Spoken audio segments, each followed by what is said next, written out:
Tamil news நண்பர்களுக்கு வணக்கம். வீடியோக்குள்ள போறதுக்கு முன்னாடி சேனலை மறக்காம சப்ஸ்கிரைப் பண்ணுங்க.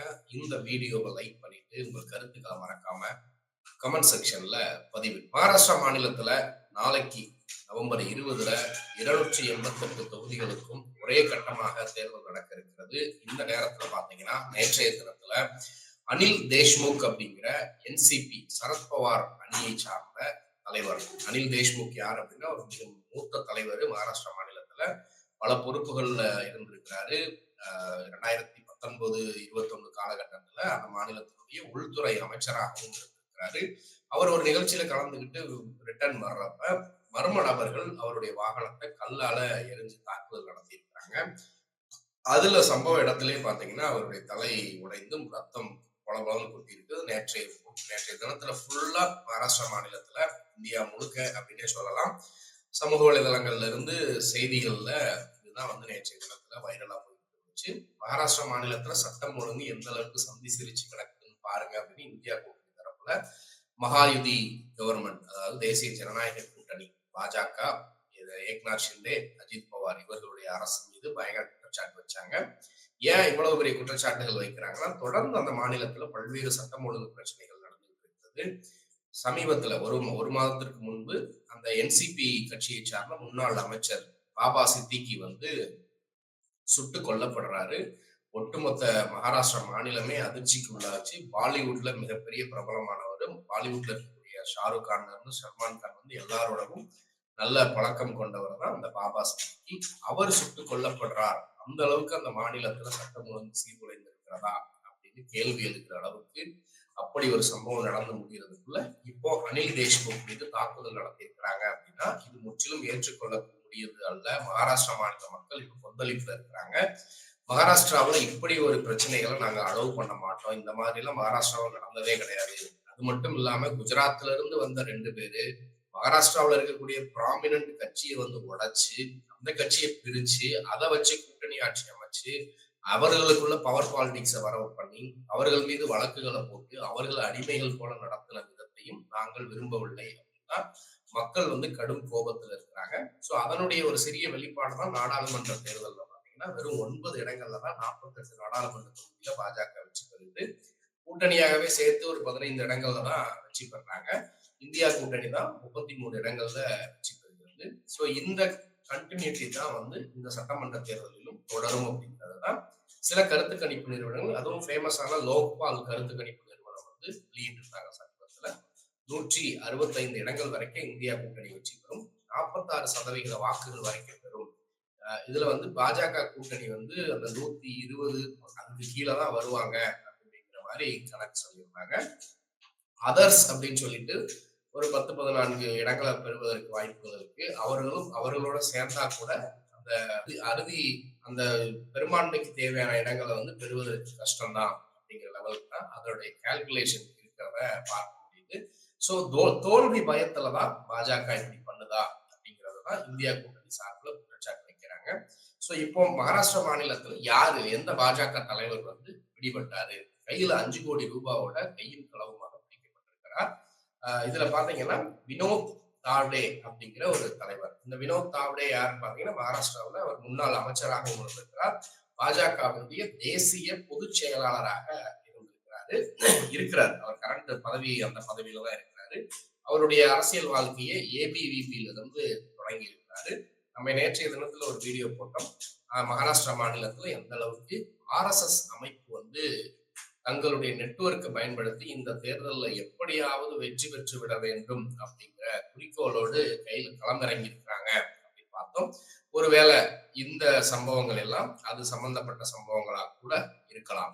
சோ அந்த பகுதியில வாசி விரார் பெல்ட் அப்படின்னு சொல்லக்கூடியது, விரார் ரீஜியன் சொல்லக்கூடிய பகுதி. இந்த பகுதியில தாக்கூர் சமுதாய மக்கள் நிறைய பேர் இருக்கிறாங்க. அந்த சமுதாயத்திற்கு ஒரு சிறிய கட்சி இருக்குது, அதுதான் பகுஜன் விகாஸ் ஆகாடி என்று சொல்லக்கூடிய ஒரு கட்சி. அதுக்கு ஹிதேந்திர தாக்கூர் அப்படிங்கிற ஒரு தலைவர் இருக்கிறாங்க. இந்த பகுஜன் விகாஸ் ஆகாடி அப்படிங்கிற கட்சி பாத்தீங்கன்னா 2019-21 காலகட்டத்துல இந்தியா கூட்டணியோட, அதாவது MVA மகா விகாஸ் ஆகாடி, அந்த டைப்ல இந்தியா கூட்டணியோட பேர் கிடையாது. சோ அந்த மாநிலத்தை பொறுத்த வரைக்கும் MVA தான், மகா விகாஸ் ஆகாடி, மகாராஷ்டிரா விகாஸ் ஆகாடி. சோ அந்த கூட்டணியில தான் இவங்க இருந்தாங்க. 2014 டு 2019 வந்து இந்த கட்சி வந்து பாஜக கூடயும் கூட்டணி இருந்திருக்கிறாங்க. இவர்களுக்கு இன்னொரு பேரும் அந்த மாநிலத்துல அந்த பகுதியில இருக்கிறது ஓட்ட பிரிக்கிற கட்சி அப்படிங்கிற மாதிரி ஒரு கருத்தும் சொல்றாங்க. சோ இந்த தேர்தல்ல முதல்ல வந்து சுயேட்சையா தனியா நிக்கிற மாதிரி சொன்னாங்க. அதுக்கப்புறம் இவர்கள் தரப்புல வேட்பாளர் நிறுத்தினாங்க. கடைசி நேரத்துல அந்த வேட்பாளர் வந்து வாபஸ் வாங்கினாங்க. அதுவுமே என்ன சொன்னாங்கன்னா பிஜேபிக்கு உதவி செய்யற மாதிரி தான் இவர்கள் நடந்துக்கிறாங்க அப்படிங்கிற மாதிரி சொல்லப்பட்டுச்சு. இப்போ இந்த பாஜகவினுடைய தலைவர் விவாந்தா அப்படிங்கிற ஹோட்டல்ல வச்சுதான் பணம் கொடுத்துட்டு இருக்காரு.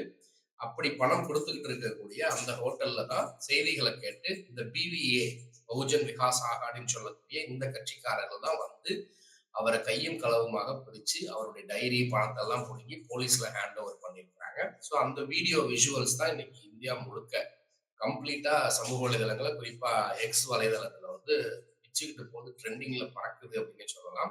ஸோ இதுக்கு வந்து இப்போ பொதுமக்கள் கேட்கக்கூடிய கேள்வி என்னன்னா, இப்போ அமலாக்கத்துறை எங்க, சிபிஐ எங்க, வருமான வரித்துறை எங்க, மோடி இப்ப இந்த வீடியோவை எடுத்து தன்னுடைய ட்விட்டர் வலைதள எக்ஸ் வலைதள பக்கத்துல வந்து ஷேர் பண்ணுவாரா?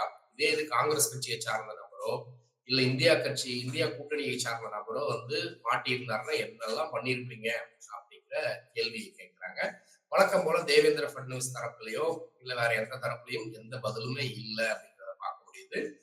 பிஜேபி தரப்புல இருந்து ஒரு பிரஸ் மீட் வைக்கிறாங்க. பிஜேபி ஜெயிக்கிறத பொறுக்காம இந்தியா கூட்டணி எல்லாம் குற்றச்சாட்டு வைக்கிறாங்க அப்படின்னு சொல்லியிருக்கிறாரு. அவர் வினோத் தாவ்டே என்ன சொல்லியிருக்கிறாரு பாத்தீங்கன்னா, இதுக்கு வந்து எலெக்ஷன் கமிஷன் விசாரணை நடத்தணும், என் மேல எந்த தப்பும் கிடையாது, நான் அந்த மாதிரிலாம் பண்ண மாட்டேன் அப்படின்னு சொல்லியிருக்கிறாரு. ஆனா ஆக மொத்தத்துல அந்த 5 கோடி ரூபாய் பணம் யாருது, அவர் இப்போ எலெக்ஷன் கோட் ஆஃப் கான்டாக்ட் இருக்கிற நேரத்துல ஒரே நேரத்துல 5 கோடி ரூபாய் பணத்தை முதல்ல எடுத்துட்டு போலாமா, பெர்மிஷன் இருக்கான்னு கேட்டீங்கன்னா கண்டிப்பா இருக்காது. அதிகபட்சம் ஒரு 5 லட்சமோ சம்திங் ஏதோ ஒரு அமௌண்ட் இருக்கு, பெர்மிசிபிள் அமௌண்ட் இருக்கு, அதை மட்டும்தான் நம்ம எடுத்துட்டு போக முடியும்.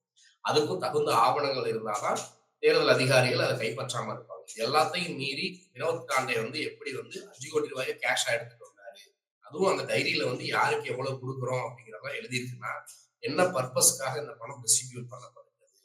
ராகுல் காந்தியினுடைய ஹெலிகாப்டரை சோதனையிடுறோம் அப்படின்னு சொல்லிட்டு பல மணி நேரம் அவரை காக்க வச்சாங்க ஜார்க்கண்ட் மாநிலத்துக்கு அவர் பிரச்சாரத்துக்கு போகக்கூடாது.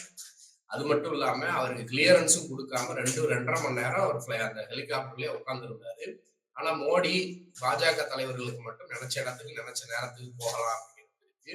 அதே மாதிரிதான் மகாராஷ்டிரா மாநிலத்துல உத்தவ் தாக்கரேனுடைய ஹெலிகாப்டரை அப்படி மைக்ரோஸ்கோப் வச்சு சர்ச் பண்றானுங்க உள்ள என்னென்ன இருக்குன்னு. சோ அவரே உத்தவ் தாக்கரே கேட்டாரு, அமித்ஷா, மோடி, தேவேந்திர பட்னவிஸ் போன்றவர்களுடைய ஹெலிகாப்டர் நீங்க செக் பண்ணுவீங்களா அப்படின்னு கேள்வி கேட்டாரு. சோ அதுவும் அந்த மாநிலத்துல பரபரப்பாக போச்சு. இப்போ ஊழல்வாதிகள், ஊழல் கட்சி அப்படின்னு பாஜக, காங்கிரஸ் பத்தி தொடர்ந்து சொல்லிக்கிட்டே இருக்கு. இந்த 5 கோடி ரூபாய் பணம் எங்கிருந்து வந்தது அப்படிங்கிற கேள்விதான் இப்ப இந்தியா கூட்டணி கேட்கிறாங்க.